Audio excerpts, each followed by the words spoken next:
আর এই ছবি আপনারা দেখছেন সিউড়ি থেকে। সিউড়িতে পথ দুর্ঘটনা ঘিরে উত্তেজনা। সিউড়ির নতুন পল্লী মোড়ে উত্তেজনা, ট্রেলারের ধাক্কায় আহত হয় এক দম্পতি, ট্রেলারে তুমুল ভাঙচুর স্থানীয়দের।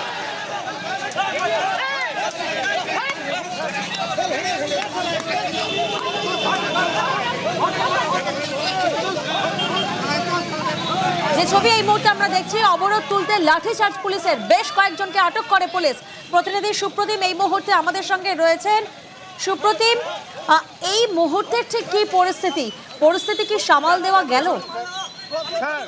এই মুহূর্তে যে পরিস্থিতি, সেই পরিস্থিতি কিন্তু কিছুক্ষণ আগে জাতীয় সড়কে যান চলাচল শুরু হয়েছে। তবে কিছুক্ষণ আগে কিন্তু জাতীয় সড়কে যথেষ্ট উত্তেজনা ছড়িয়েছিল, কারণ এই যে 14 নম্বর জাতীয় সড়কের নতুন পল্লী মোড়, সেই মোড়ে কিন্তু আজকে সকালবেলায় যখন দম্পতি রাস্তা দিয়ে বেরোচ্ছিল, সেই সময় একটি ট্রলারের ধাক্কায় তারা দুজন আহত হয় এবং তারা কিন্তু স্থানীয় হুসনবাদের এরপরেই কিন্তু হুসনবাদ গ্রামের বাসিন্দারা এসে স্থানীয় বাসিন্দারা এসে সেখানে রাস্তা অবরোধ করে এবং যে গাড়িটিতে অ্যাক্সিডেন্ট হয় সেই গাড়িটিও ভাঙচুর করে এবং সেখানে কিন্তু বেশ কিছুক্ষণ ধরে রাস্তা অবরোধ ছিল। জাতীয় সড়কে যান চলাচল পুরোপুরি থেমে যায় এবং সেই সময় সিভিল থানার পুলিশ ঘটনাস্থলে পৌঁছে তাদেরকে প্রথমে সেখান থেকে উঠে যাওয়ার অবরোধ তুলে নিতে বললো, তারা কিন্তু অবরোধ তোলেনি। তখন কিন্তু পুলিশ লাঠিচার্জ করতে বাধ্য হয় এবং বেশ কিছুক্ষণ ধরে পুলিশের লাঠিচার্জের পর সেখান থেকে কিন্তু বেশ কয়েকজনকে আটক করা হয়েছে।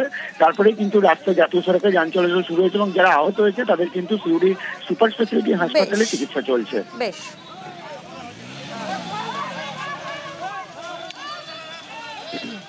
আমাদের পাড়ার একজন ছেলে খুব সিরিয়াস অবস্থা, সিউড়ি হসপিটালে ভর্তি। আমাদের দাবি ওর পুরো ট্রিটমেন্টের খরচা দিতে হবে গাড়ি মালিককে। পুলিশ প্রশাসন এখন এসে বলছে গাড়িটা ছেড়ে দাও, ওর দায়িত্ব আমরা নিচ্ছি। গাড়ি দাঁড়া বলছে, স্যার বললো যে ওর ট্রিটমেন্টের দায়িত্ব নেবো। স্যার আপনাদের সামনে একবার বলে দিই। আপনাদের নিশ্চয়ই মনে আছে, দুদিন ধরে আপনাদেরকে দেখাচ্ছি নোদাখালীর কোটিপতি যে চোর অমিত দত্ত, তার যেমন বাড়িতে ঝাড় রয়েছে তেমন বার রয়েছে, আর এবার যে ছবি সামনে আসছে রেস্তোরাঁ রয়েছে। ভাবুন একবার, কোটিপতি চোরের এই রেস্তোরাঁর হদিশ সামনে এসেছে। কারবারের তো শেষ নেই, একের পর এক কারবার সামনে আসছে, বিলাসবহুল বাড়ি, বার, আর এবার একেবারে রেস্তোরাঁ। প্রতিনিধি সমীর এই মুহূর্তে আমাদের সঙ্গে রয়েছেন, সরাসরি সমীরের কাছে যাব। সমীর, এই কোটিপতি চোরের রাজবাড়ি, প্রাসাদ, ঝাড়, বার সবই তো রয়েছে, এবার রেস্তোরাঁর ছবি সামনে এলো। এ তো যেন প্যান্ডোরাস বক্স। দেখো, যেটা বলেছে এক্ষুনি ঠিকই বলেছে। যেটা কোটিপতি যে রাজবাড়ি, সেটাও দেখা গেছে। রাজবাড়ির ভেতরে যে আসবাবপত্র, ঝাড়বাতি, বাথরুম, বাথটব সব দেখা গেছে।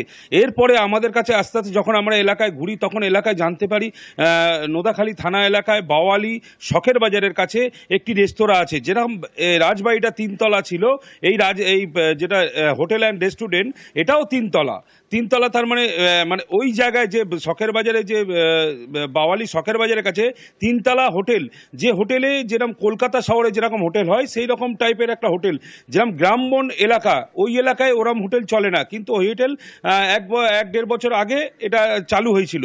চালু হওয়ার পরে 2-1 মাস পরে আবার বন্ধ হয়ে যায়, আবার চালু হয়ে যায়, আবার বন্ধ হয়ে যায়। যেরকম আমরা রাজবাড়িতে সিসিটিভি ফুটেজ দেখেছিলাম, সিসিটিভি ফুটেজ মোড়া ছিল, সেরকম এই হোটেল অ্যান্ড রেস্তোরাঁয় সিসিটিভি দিয়ে মোড়া ছিল। তো এখানে কি আসছে না আসছে, এখানটা এইটা দেখাশোনা করতো। যে অমিত, যে চোর অমিতের পাশাপাশি অমিতের যে ওয়াইফ, এই অমিতের ওয়াইফ এই সম্পূর্ণ এই রেস্তোরাঁটা চালাতো।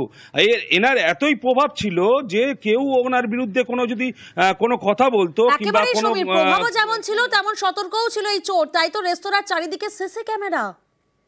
প্রথমে একটা এই ট্যাক্সি মতন এসছে, তার মধ্যে কালো বিড়াল এরকম নিয়ে এসেছিল। 2 কাঠা 3 কাঠা জায়গা কিনেছে, তার মধ্যে একটা তিরপল খাটিয়েছিল।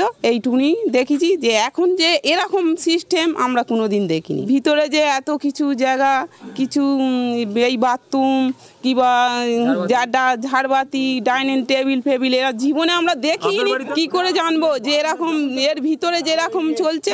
শখের বাজারে স্বপ্নপরী করেছে, ভাবছি যে হয়তো ওনা ভিলা, উনি ওখানে কতদিন চালালো, ওখানে সব যেত সব ছেলেরা। তারপর কি হলো, বন্ধ হয়ে গেল, পড়ে আছে চাবি দিয়ে, এই পর্যন্ত জানি। কিছুদিন হয়েছে আর কি ভিলাটা।